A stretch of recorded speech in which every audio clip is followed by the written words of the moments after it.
हम ऐसे एक व्यक्तित्व से बात करना चाहते हैं जो अपने विचारों से देश को जागृत करना चाहता है, देश को एक बनाना चाहता है, समाज की दूरियां मिटाना चाहता है। ऐसे ही व्यक्तित्व अपने साथ आज अपने स्टूडियो में है।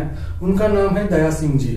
वो ऑल इंडिया पीस मिशन के अध्यक्ष है और उनके बारे में वो इंडिया पीस मिशन के द्वारा देश में समाज जागृति और समाज की एकता के लिए काम करना चाहते हैं। सबसे बड़ा विषय है शेतकरी, जो फार्मर्स है, जो फार्मर्स बिल आया हुआ है उसके बारे में वो अपना विचार व्यक्त करना चाहते हैं। उससे पहले हम थोड़ा सा उनके बारे में जान लेते हैं। नमस्ते सर जी, आज आप स्टूडियो में आए तो सबसे पहले सवाल आपसे ये है कि ये ऑल इंडिया पीस मिशन क्या है? ऑल इंडिया पीस मिशन एक मिशन के तौर पर हम लोगों ने इकट्ठे होकर 10-12 लोग थे। हम लोगों ने कहा कि कम से कम जहां भी अशांति की आवाज उठती है वहां जाकर प्रेस से बात करके, बाकी लोगों से बात करके, ताकि वहां शांति स्थापित हो गई। हमारे सारे ही खास तौर पर प्रांतों में हमारे एक 2 रिप्रेजेंटेटिव हैं और वो काम करते हैं। ये कोई ऐसी ऑर्गेनाइजेशन नहीं है कि जो फंड इकट्ठा करती हो और सारे काम इकट्ठा करती हो। ये सब एक विचार को लेकर, इसमें मुस्लिम भी हैं, सिख भी हैं, हिंदू भी हैं, बाकी क्रिश्चियन भी हैं और बाकी लोग भी हैं। तो ये सब मिलकर एक अपनी बात कहते हैं ताकि लोगों में एक आश्वासन हो, ताकि हमारे सामने एक शांति ही है जो हमें एक रास्ता दिखा सके। ऑल इंडिया पीस मिशन अभी फार्मर्स जो आंदोलन चल रहा है सिंधु बॉर्डर पे जो आंदोलन चल रहा है उसके बारे में क्या सोचते हैं? इसके पीछे का एक पृष्ठभूमि आपको समझनी पड़ेगी। 1973 में आनंदपुर साहब एक रेजोल्यूशन आया इस देश में। जब आनंदपुर साहब रेजोल्यूशन आया, क्योंकि आनंदपुर का साहब का नाम गुरु गोविंद सिंह के साथ जुड़ा था, तो जो आरएसएस का सोच थी, आरएसएस का माइंडसेट था, उन्होंने इसका डटकर विरोध किया। बल्कि इस आनंदपुर साहब रेजोल्यूशन को उन्होंने खालिस्तानी डिक्लेयर कर दिया कि ये खालिस्तानी, एक आवाज पैदा कर दी पूरे देश में, इस आवाज को उठा दिया। जबकि आनंदपुर साहब रेजोल्यूशन केवल इस आधार पर था कि फेडरल जो ढांचा है इस देश का वो डिस्टर्ब ना हो। हम जो फेडरल पोजीशन है, क्योंकि ये यूनियन ऑफ स्टेट्स है, जब यूनियन ऑफ स्टेट्स है तो इनको वो जो लिस्ट स्टेट्स की है उसके अधिकारों को नहीं हड़पना चाहिए। पर क्योंकि इस बार जो हुआ वो यही कारण था कि ये जो 3 बिल कुछ है नहीं, बिल नहीं है। बिलों को तो इसलिए बनाया गया कि केंद्र के हाथ जो स्टेट की पावर्स हैं उनको टेकअप कर लिया जाए, उनको छीन लिया जाए। और इन 3 बिलों में केवल एक लाइन रखकर उन्होंने क्या किया कि ये फूड स्टफ है, उसकी मार्केटिंग और उसका सारे, इस आधार को लेकर जो खेती कानून है, जो स्टेट का अधिकार है, वो उसको छीन लिया गया। और कोई ऐसी बात नहीं थी। पर क्योंकि ये पंजाब से उठा है, आनंदपुर साहब रेजोल्यूशन के बैकग्राउंड इस पर है, अब वो चाहते हैं कि ये जो स्टेट के अधिकार को छीना जा रहा है, पंजाब इसका हक नहीं दे सकता। ये पंजाब के स्टेट के हक हैं और हम इसके साथ खड़े हैं। मुझे ऐसा भी लगता है कि शायद कांग्रेस, क्योंकि आनंदपुर साहब के रेजोल्यूशन के पीछे अमरिंदर सिंह जो इस समय चीफ मिनिस्टर हैं, वो भी उस समय उस सिस्टम को मानते थे। मैं ये भी मानता हूं कि अमरिंदर चाहे वो कांग्रेस में हो, वो अकाली भी रहे, केवल अमरिंदर है जिसके ऊपर सिखों का विश्वास इसलिए भी है कि ब्लू स्टार ऑपरेशन के बाद उन्होंने इमीडिएटली अपनी पार्लियामेंट्री सीट को विकेट कर दिया, छोड़ दिया। इसलिए भी सिखों में उनके प्रति और उनका सिखों के प्रति एक वो जो जोड़ है वो भी इसके पीछे। इसलिए अमरिंदर सिंह भी कहीं ना कहीं उनकी भी पृष्ठभूमि से इनकार नहीं किया। अच्छा, आप ये बोलना चाहते हैं कि ये पूरा जो आंदोलन है वो एक अलग सोच से, यानी कि आरएसएस की सोच की तरफ जा रहा है या वो वहां पे लेके जाना चाहता है? मेरा ये कहना है कि जब से मोदी सरकार आई है, आप मोदी सरकार को समझिए। मोदी सरकार 2013 में मोदी जी ने एक बात कही जब वो चुनाव समिति के चेयरमैन बने। उन्होंने उस समय कहा कि मैं हिंदू हूं और इसलिए हिंदू राष्ट्रवादी हूं। हमें उसी समय लग गया था कि ये हिंदू राष्ट्र की तरफ ये आरएसएस इसको बढ़ाएगी और उनके आचरण से भी हमें लगा कि शायद ये उसी रास्ते पर जाएगी। तो अगर 5 साल का टेन्योर मोदी जी का देखें तो उन्होंने वो सारे मसले उठाए जो हिंदू राष्ट्र की भावनाओं को उत्तेजित कर रहे थे। उनमें से ये मसले अब दूसरी बार जब 2019 का मोदी जी ने इलेक्शन जीता तो केवल मोदी जी के आधार पर, मोदी जी के नाम पर वोट हुआ। तो वो हिंदू सम्राट के तौर पर वो आगे आए और उन्होंने वोट कैप्चर किया। अब उनके पास बहुमत है, राज्यसभा में भी वो बहुत नजदीक हैं। तो मेरा ये मानना है कि अब वो जो भी मसले होंगे, जो भी फैसले होंगे, आरएसएस केंद्रीकरण के विचार से प्रभावित है। वो चाहती है कि देश का केंद्रीकरण हो और सत्ता उनके हाथ में है इस समय। तो इसलिए ये रिफॉर्म बिल है, उसी का एक हमारे सामने उदाहरण मिसाल। अच्छा, आप 370 के बारे में भी वही बात करना चाहते हैं? मेरा ये कहना है कि अब 370 क्या थे, 370 में भी स्टेट का जो असेंबली का जो रेजोल्यूशन चाहिए था, उस रेजोल्यूशन की उन्होंने परवाह नहीं की, उसको असेंबली को ही तोड़ दिया। असेंबली को भंग करने के बाद गवर्नर से एक रिपोर्ट मांग ली, और गवर्नर तो रिप्रेजेंटेटिव है प्रेसिडेंट ऑफ इंडिया का, वो तो केंद्र सरकार का रिप्रेजेंटेटिव है, उसने वही रिपोर्ट दी जो ये चाहते थे। इसलिए जो 370 के कारण ये जो खलबली मची है कश्मीर में, जो हालात खराब हुए, जिसके कारण चाइना आगे बढ़ गया, जिसके कारण पाकिस्तान ने इसको इंटरनेशनलाइज कर दिया, और यहाँ जो ये दबाव बनाया गया, तो मैं समझता हूं कि 370 में भी यही था कि स्टेट के अधिकारों को छीन लिया जाए, और उन्होंने छीना, सामने लेकर छीना। तो ये दर्द है, ये तकलीफ भी है। अच्छा, आप पिछली बार जो आपने जो कमेंट किए थे उसके बारे में थोड़ा सा बात करते। आपने कहा था आप जो पार्टी है, जो अरविंद केजरीवाल की पार्टी है, या अन्ना हजारे जी का जो आंदोलन है, उसके पीछे भी आरएसएस का रोल हो सकता है? नहीं, रोल है, मैं तो रोल हो नहीं सकता। मैं तो ये मानता हूं कि जब बीजेपी और संघ को ये पता लगा कि उनके जो आरएसएस के टॉप केडर के लोग थे, मनमोहन सिंह की सरकार के समय उन लोगों के नाम आ रहे थे इस हालात में जो आतंकवाद के हालात थे, उसमें उनके नाम आ रहे थे। उसी समय ऐसे भी हालात हमारे सामने आए कि जो वो जो पुलिस अफसर था, उस अफसर की हत्या कसाब वाले केस में हो गई। तो ये और वही आदमी, उसी ने आरएसएस के कुछ लोगों के खिलाफ जांच की थी, और उसी के हालात से सामने आए। तो मैं समझता हूं कि आरएसएस पूरी तरह तैयार थी कि अगर मनमोहन सिंह सरकार अगर तीसरी बारी खेलती है तो बहुत हालात खराब हो जाएंगे। इसलिए इसको तो जाना ही है। उसको जाने के लिए उन्होंने एक तरीका ढूंढा। उन्होंने अन्ना हजारे, जिसका नानाजी देशमुख के साथ संबंध रहे, नानाजी देशमुख को उसके अन्ना हजारे को आगे किया।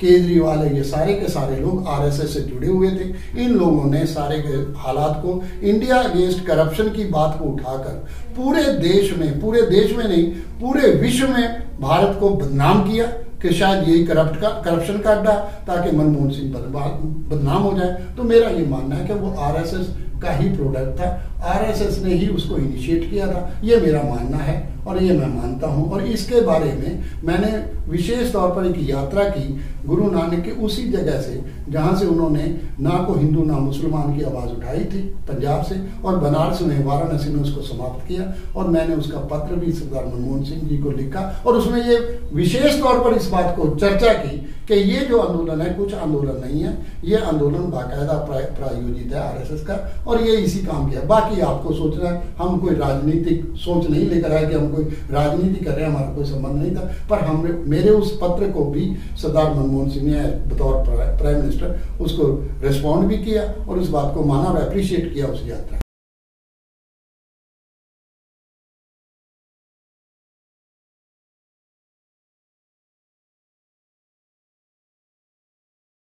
समाज में कहाँ पे भी जो अन्याय होता है वहां पे आप आवाज उठाते हैं। जैसे कि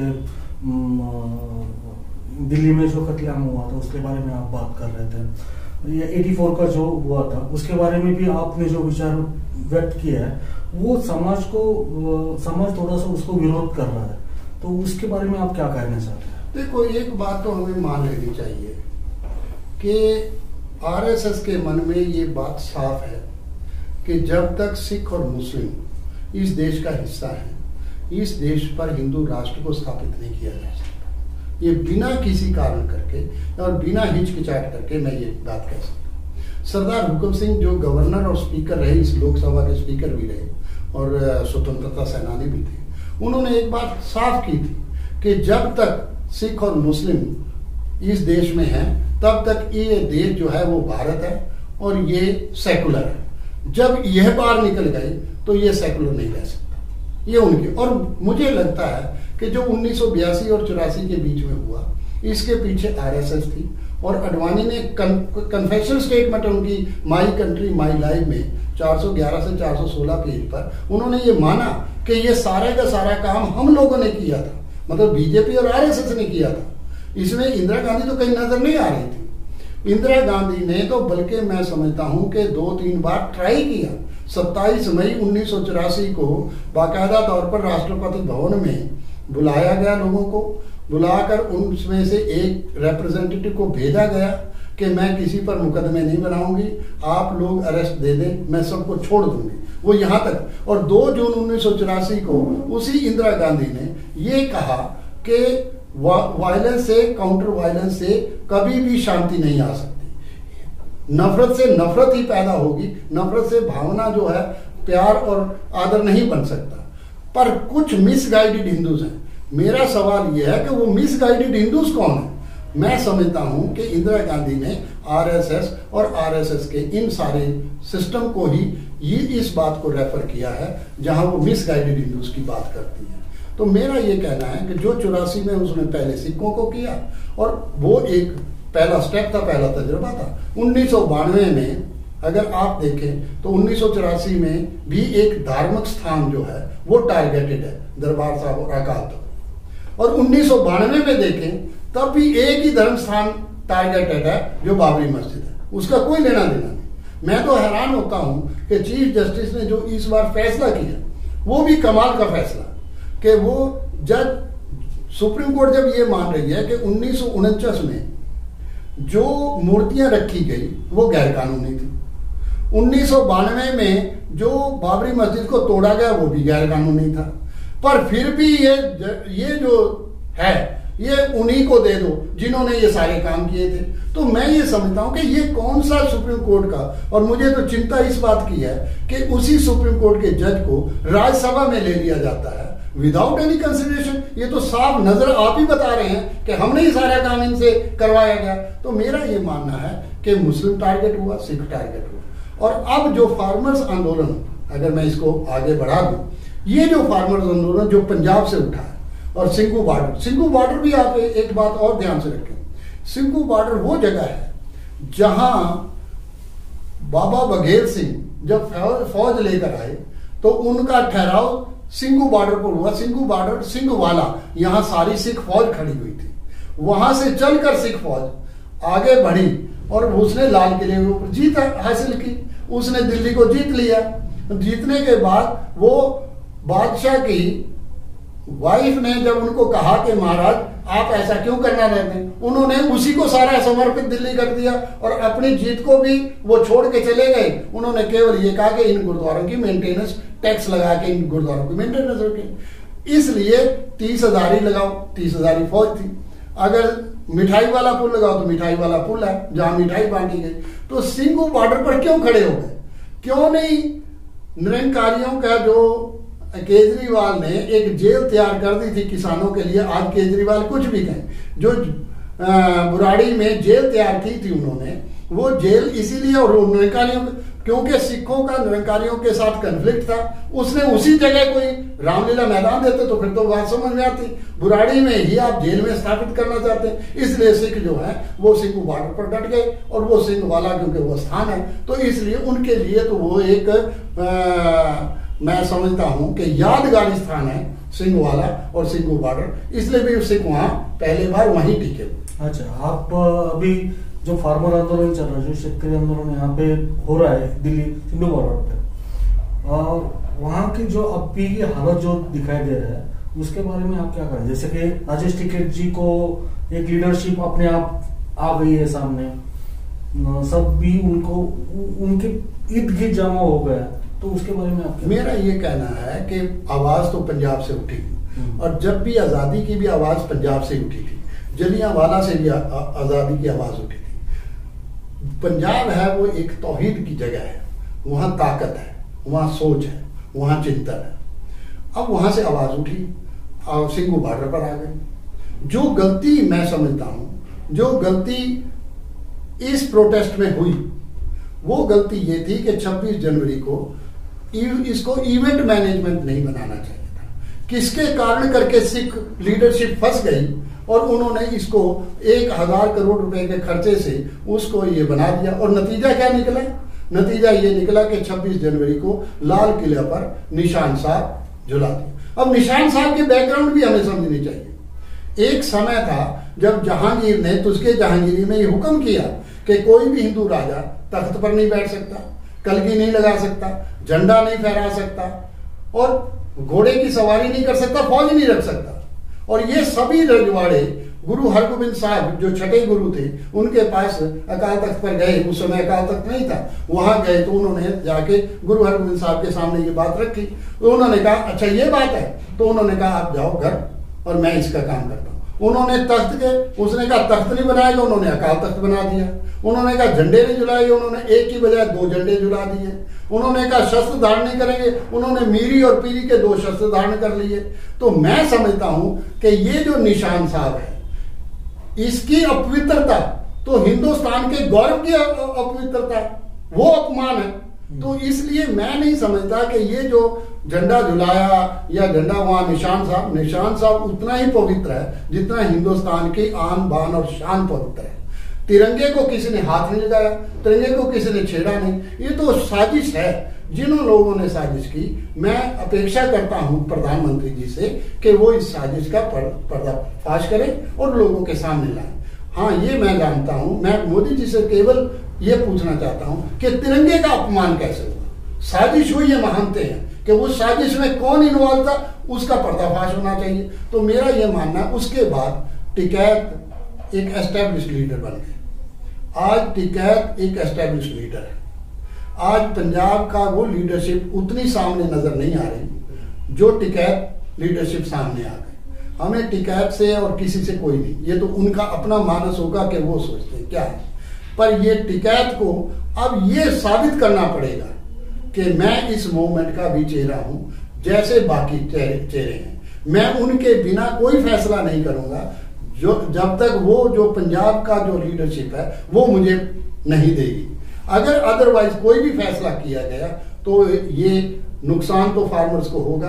पर इसकी एक चिंता मैं आपसे कह दूं, इसकी मुझे एक चिंता है कि अगर जिस तरह का हालात मोदी सरकार जी ने बनाए हैं, उससे ऐसा लगता है कि अगर डेमोरलाइज होता है फार्मर्स, ये लीडरशिप डेमोरलाइज होते हैं, तो मुझे चिंता है कि शायद 1984 को के इतिहास को ये दोहरा ना दे। इसलिए मैं आपके सामने, यानी कि आप बोलना चाहते कि डिमोरलाइज फार्मर या जो सिख लोग हैं वो हथियार भी उठा सकते हैं। मैं इस बात को तो, क्योंकि राज्यपाल को मैं जानता हूं, बाकी लोगों को जानता हूं, मैं ऐसा तो नहीं समझता कि वो हथियार उठाएंगे या नहीं उठाएंगे। मेरा ऐसा कोई आंकलन नहीं है। पर मुझे चिंता इस बात की है कि अगर जब डेमोरलाइजेशन होती है, जब हीन भावना से कुछ हो जाता है, तो उस समय कुछ भी अपेक्षित है, कुछ भी समझ आ सकता है, कुछ भी आया जा सकता है। ये सरकार को समझना है, ये सरकार की खुफिया एजेंसी को समझना है कि वो किस रास्ते पर इस आंदोलन को ले जाना चाहते हैं। मैं दर्शकों को ये बात भी बोलना चाहता हूँ कि दया सिंह जी जो ऑल इंडिया पीस मिशन के अध्यक्ष है, वो देश विदेश पूरे देश में घूम रहे हैं, हर जगह जाके अपने विचार व्यक्त कर रहे हैं। तो आप ये बोलना, मैं दया सिंह जी से एक विनती करना चाहता हूँ कि महाराष्ट्र या फिर पूरे देश के जो लोग सुन रहे हैं उनके लिए आप क्या आदेश या क्या विनती करना चाहते हैं? मैं 15 अप्रैल को 2021 को एक यात्रा गोदावरी से, जहां हजूर साहब गुरुद्वारा है, जहां गुरु गोविंद सिंह जी की ज्योति ज्योत समाए, मेरी अपेक्षा है कि मैं उस समय उस यात्रा को, ताकि जन जागरण कर सकूं, ये जो मैं बात आपके सामने कह रहा हूं, ताकि ये फिर से ऐसे हालात ना बने, ताकि लोग जागरूक हो जाएं, लोग समझें कि ये हमारा देश है, हम सब ने बनाया है, इसकी आज़ादी के लिए हमारी कुर्बानियां हैं। ये किसी देश एक का, किसी एक धर्म और विशेष धर्म का नहीं हो सकता, तो हम सब का। उसके लिए मैं 15 अप्रैल से एक यात्रा आरंभ करूंगा, जिस यात्रा का समापन मैं गुरु गोविंद सिंह जी की जो कर्म भूमि है आनंदपुर साहब, उस यात्रा को वहाँ समापन करूँगा। ये मैं सोच अभी मेरे चिंतन में है, जो हम अपने साथियों से बात करके इसको कैसे आगे बढ़ाया जाए, तो ये हमारा चिंतन है।